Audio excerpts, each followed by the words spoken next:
karena juga cuacanya itu lagi mendung tuh dan hujan, jadi agak dingin dan lembab. Nah, aku lagi kepikiran mau masak apa hari ini untuk keluargaku, cemilan sore.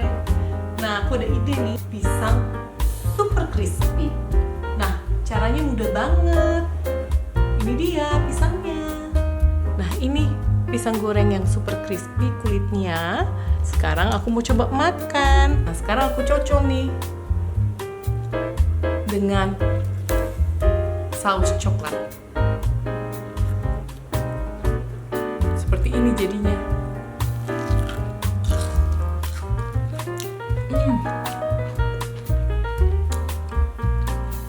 Dengarkan suaranya, crispy banget, tapi dalamnya lembut karena pisang yang digoreng.